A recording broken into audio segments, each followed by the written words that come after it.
Hello, everyone. My name is Dr. Franklin Torres. I'm originally from Peru. I moved to the United States when I was 16. And since then, I've completed high school, enrolled in college, and received master's and PhD degrees. I currently teach at Gallaudet University. I teach various courses there. Particularly, I focus on developing English courses, which I really enjoy teaching and have taught for the past several years. I'm thrilled to be providing you with some information about some recent research, and I'm thankful to the National Deaf Education Conference for inviting me to this program. The topic of my presentation will be a roadmap for college-bound deaf Latino youth.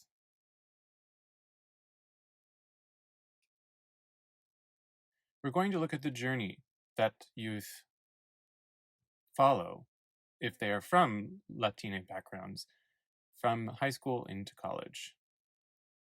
Along the way, you will notice that I'm using this word Latine, and I will describe what that means for various communities. You may have seen other words, some that are different, and I'll describe what these are briefly. What's important for you to keep in mind is that if you are aware of these words, that you should respect the preferences of each individual when it comes to which word you use to describe them. Some people prefer the term Hispanic, some people use Latino, some people use Latinx. When you start conversing with a community member of the background of Latin America, you should ask them what their preferences are and how they identify. I use the word Latine. Growing up, I was immersed in Spanish language, and I saw the word Latine as being representative of my identity, and so I have used it since in my lectures.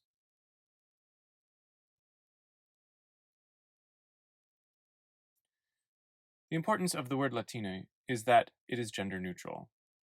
It can be used for a variety of people, including in the trans community.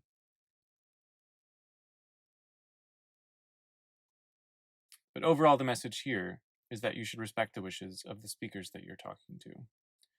When I use the sign that looks like Latino in American Sign Language, I will be referring to this concept. So I'd like to talk a little bit about my research study. I'll talk about the findings for hearing Latino people, which were easy to go about doing. Any findings on deaf Latino people, which were much more difficult. I'll describe my research study itself. And finally, I'll provide some conclusions and recommendations that have come about from this study in hopes that you can use this to benefit your Latino students in your population. I'd like to begin with a test of your knowledge, however. I have two questions here. The first one asks, what is the Latino population in the United States in 2019? Feel free to guess if you're not familiar with these statistics. Here's the answer. 18% of the total population of the United States is Latino. And we'll see how that's expanded over time. From the 1970s until today, you can see that the number of Latino people in the United States has been increasing quite steadily, up until the number of 60 million in 2019, as it's recorded here. Now, the second question is, what do you think the Latino population will be in 2050? The Latino population in the United States will have tripled in size from where it is currently to 42% of the United States population. So can you figure out what 3 times 60 million is? It's quite a lot.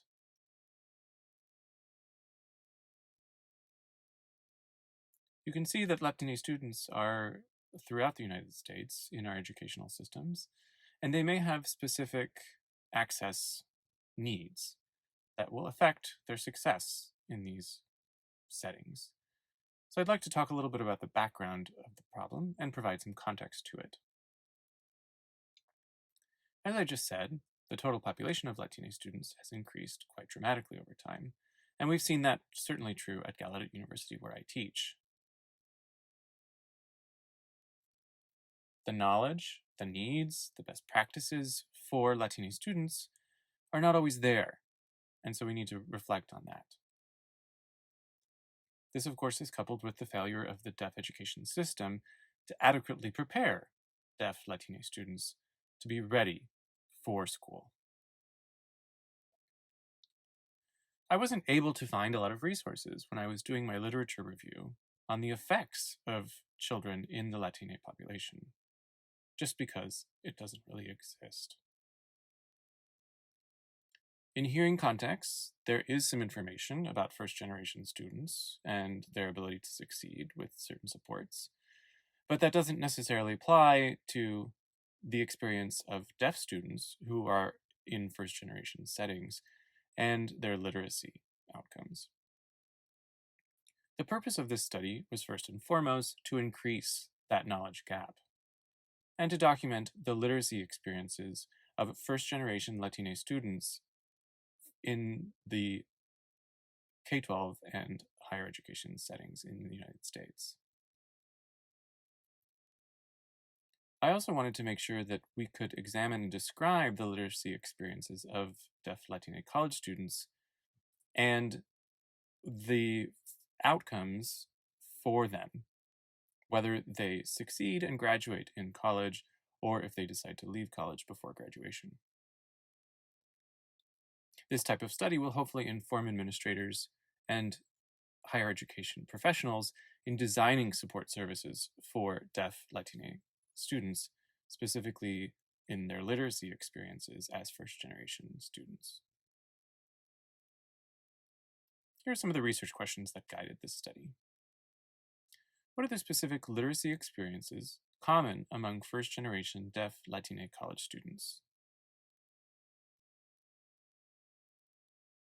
Do academically successful deaf Latine college students, those who graduate from college, have similar or different literacy experiences than deaf Latine college students who do not graduate from college?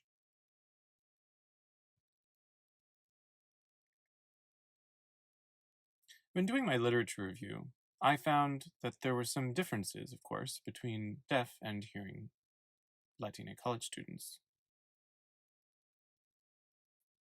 As I mentioned before, there were fewer resources as it pertains to deaf Latine college students, but I'd like to go over some of the variables that may affect these two populations. First, for deaf Latine college students, there are variables related to hearing loss.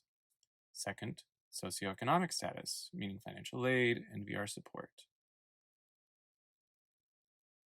Third, the education levels of the parents. Fourth, the linguistic environment at home. And fifth, the interactions that parents have with the schools. For hearing students, the variables were slightly different. First, they were educationally underprepared or unprepared. Second, the Latine student complexity. Third, the feeling of stress or discrimination because of their minority status. Fourth, finances. Fifth, familial influences on identity. And sixth, development for Latine first-year college students. There are some common experiences at home, however, that we should go over. Many students have parents who have not completed elementary school, and so they know very little about higher education. Communication at home can also be limited, oftentimes limited to gestures, home signs, or spoken Spanish. For most of these students, they had no books at home. And many times we found that their parents were not involved with the school. Here are some examples listed here of these themes. First, regarding parental education. We found that many of these students' parents did not finish high school. Some of them did not even finish elementary school. So most of them did not ever go to college. Most of their parents went to school in a different country, not in the United States, so they had very little understanding of the norms, the rules and expectations of the United States educational system. Because of this, parents had difficulty helping their children, especially with limited communication. This meant that these students were often delayed in their language development. Now regarding parental involvement. In the study, we found often that parents did not attend school meetings because they spoke Spanish and the personnel at the school spoke English, so they felt that there was a communication gap. This was also true for IEP meetings, where parents would not attend these meetings because they felt that they could not access the content.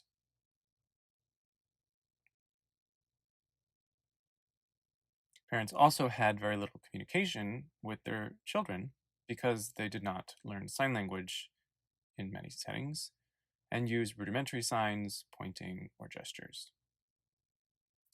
Third, parental expectations. Oftentimes, parents expected the school to handle everything for their students.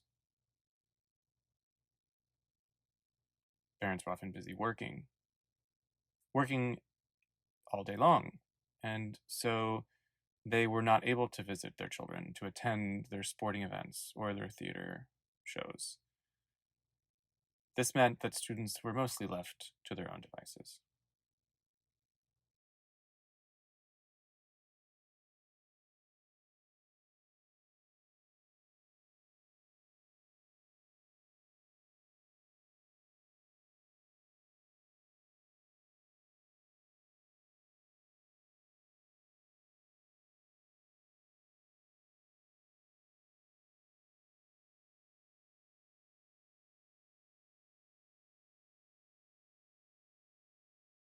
The American School for the Deaf is proud to sponsor the National Deaf Education Conference, which has created the NDEC Signs and NDEC Engage series this year. During the pandemic, we need to be creative and thoughtful about how we reach our communities, and NDEC has done that for our instructors, administrators, and parents. Thank you. I'd like to now talk about some common experiences in high school. Oftentimes, no one really explained what college would look like to these students. There was no explanation that colleges have dorms, they have study rooms, it's a place to be independent, or so on. These students had little access to Latine mentors or role models in their lives. Oftentimes, these Latine students didn't know about financial aid or about how to pay for college, and when they arrived on campus, they were in for a shock. Support services from VR were often not explained, and so they weren't involved. It seemed that many of these students didn't have classes that challenged them, and that many of them wanted to go to college simply to become independent.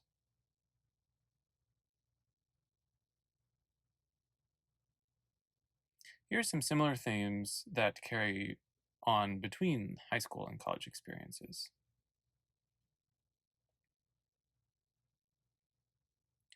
High school often was not a place that prepared students for college. It was not a place in which students received critical thinking skill instruction in reading and other topics of study. Students were not prepared for tests. If they went to college without mainstreaming support, they often had concerns about finances. Communication would break down often. And deaf culture was not accepted or recognized in those types of educational settings.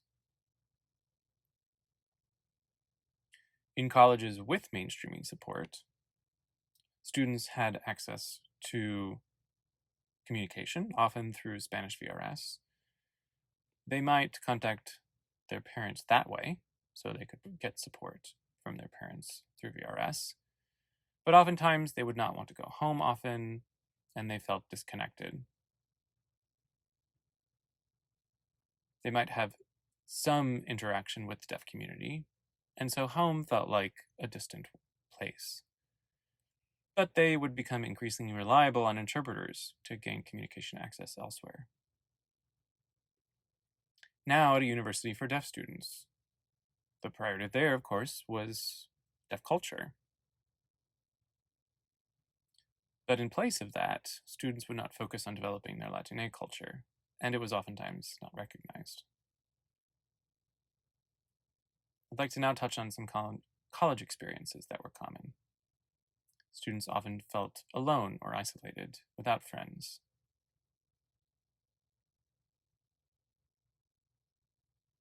There was reports of stereotyping about Latines and their culture, specifically negative stereotypes. Students didn't have access to deaf Latine teachers, role models, or mentors. The same was true for activities or resources about the Latine community. And so students felt disconnected from their identity. There were, of course, financial issues and concerns that I mentioned before, that students didn't have the finances or the support to be able to afford college. Latine students would often prefer to ask for help from friends rather than from their instructors, citing that they didn't feel connected to those instructors. These students often do not take advantage of support services. This may be because of communication issues or difficulty in scheduling interpreting services. And these students reported not having a lot of communication back with their parents. When they went to college, they focused on being independent and continuing their studies without relying on their parents for support. Parents in particular reported not knowing exactly what the college experience at a deaf university would look like.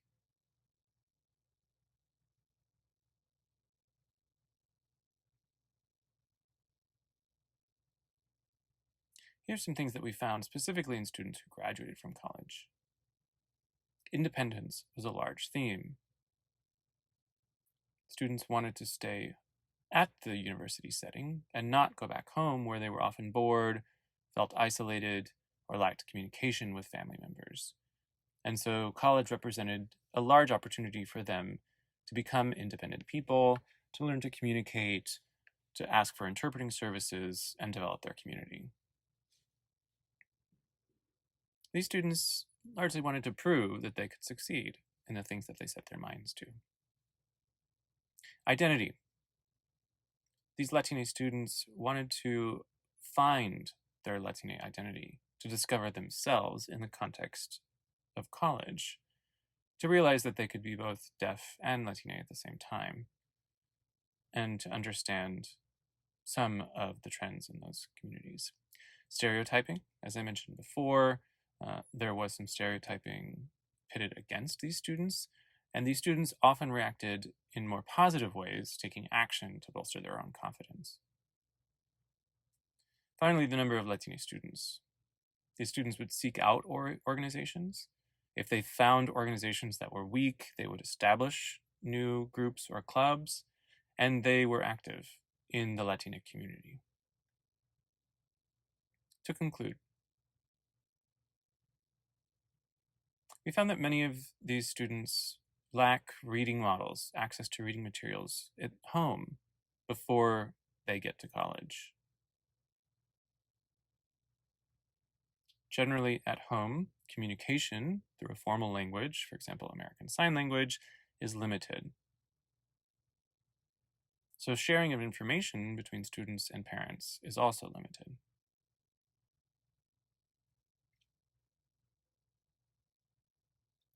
We found that there was a lack of communication and involvement between the parents and the schools. Communication would break down, and interpreters would not be provided.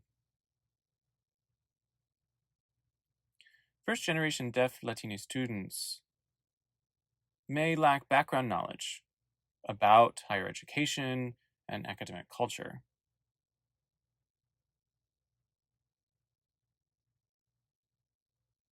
These students are at risk in these settings. They don't have firsthand knowledge of what the college or university educational experience will look like.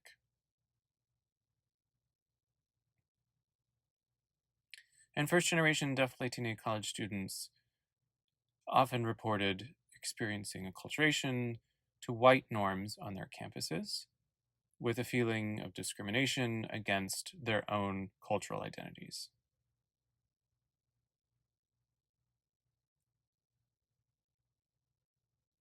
In light of this, I offer some recommendations. It's important to regularly support parents of Latine students, especially for them to provide a language-rich environment where their students will have rich literacy experiences. We want to make sure that we can improve communication between parents and their students so that the students' outcomes are improved as well. Teachers and administrators should provide Spanish-speaking interpreters and Spanish versions of newsletters and communication to families.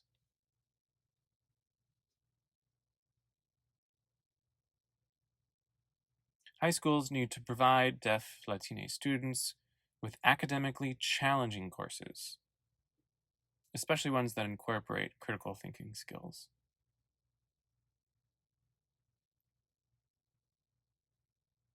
And teachers and administrators in high schools need to provide Deaf Latine students with information specifically regarding college, what college looks like, and so on.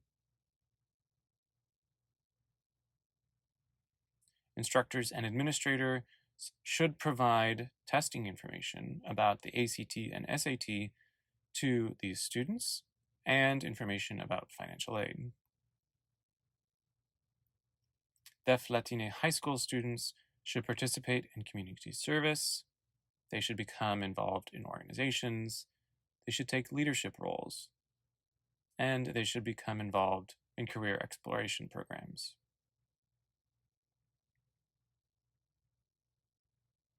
Curricular and extracurricular opportunities should be given to strengthen Latine identity and develop leadership skills.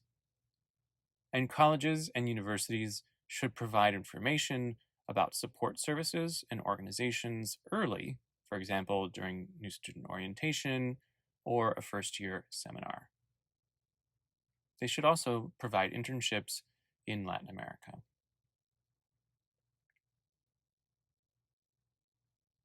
Professionals, faculty, staff, etc., in higher education should become aware of the unique linguistic, ethnic, and cultural diversity within the Latina community.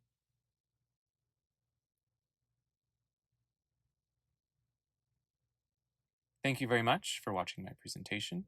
If you have any questions about it, please feel free to be in touch.